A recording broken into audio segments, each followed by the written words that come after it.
బ్రతికున్నంత కాలం ప్రజలకు సాయపడాలన్నారు BRS working president KTR. Press క్లబ్లో నిర్వహించిన ప్రముఖ కార్టూనిస్టు శేఖర్ పేరున నిర్వహించిన అవార్డుల కార్యక్రమంలో పాల్గొన్నారు. రాజకీయాల్లో నిత్యం దూషణలు, ప్రతిదూషణలతో గడుపుతున్న తమకు ఆహ్లాదకరమైన వాతావరణంలో పాల్గొనడం సంతోషంగా ఉందన్నారు. కేటీఆర్ కళను ప్రోత్సహించేందుకు ఇలాంటి ప్రోత్సాహాలు తప్పనిసరి అన్నారు. తెలంగాణ ఉద్యమ సమయంలో ప్రతి సన్నివేశం చిరస్మరణీయమన్నారు. శేఖర్ కార్టూనిస్టుగా 2 దశాబ్దాలు సేవలు అందించారని గుర్తు చేశారు. తెలంగాణ ఉద్యమ సమయంలో ఆయన వేసిన కార్టూన్లు ఉద్యమ స్ఫూర్తిని రగిలించాయని, ఆయన ప్రస్థానం ప్రస్తుత కార్టూనిస్టులకు ప్రేరణ ఇస్తుందన్నారు. రాజకీయాల్లో తెల్లారు లేస్తే మాకు ఇందాక నేను చెప్పినట్టు రోజు ఒక మూసలో ఒక ఉరవడిలో మేము కొట్టుకొని పోతా ఉంటాం. అప్పుడప్పుడు ఎత్తుకుతా ఉంటాం సందర్భాలు. సృజనకారులు, కళాకారులు, రచయితలు, కవులు, చిత్రకారులు ఇట్లాంటి వాళ్ళతో మమేకం కావడానికి, కూర్చోవడానికి, సంభాషించడానికి వేదికలు దొరికితే దానికి మించిన తృప్తి లేదు. మా సుబ్బయ్య గారు ఉన్నారు, అప్పుడప్పుడు కలుస్తూ ఉంటారు సుబ్బయ్య గారు.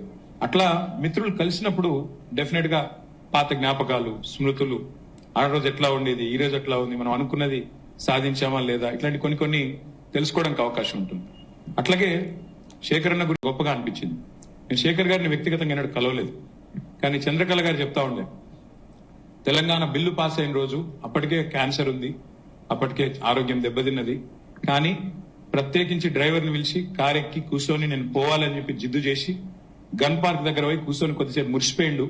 మా తెలంగాణ వచ్చిందని మురిసిపోయిండు అని చెప్పి మేడం చెప్తుంటే చాలా గొప్పగా అనిపించింది. దురదృష్టం కాకపోతే అపాయింటెడ్ డే కంటే ముందే, జూన్ 2, 2014 కంటే నెల ముందే శేఖర్ అన్న మరి మన దురదృష్టం వారు మన మధ్యన లేకుండా పోయినారు.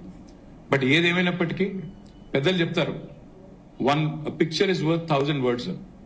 ఒక చిత్రం, ఒక కళారూపం 1000 పదాలతో సమానం అని చెప్తారు.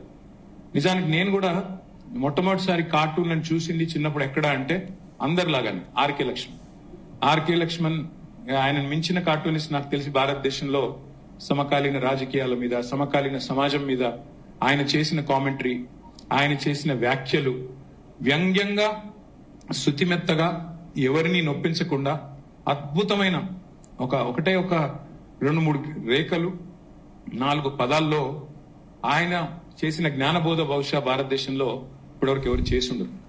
ఆర్కే లక్ష్మణ్ గారికి వీళ్ళందరూ ఏకలవ్య శిష్యులు.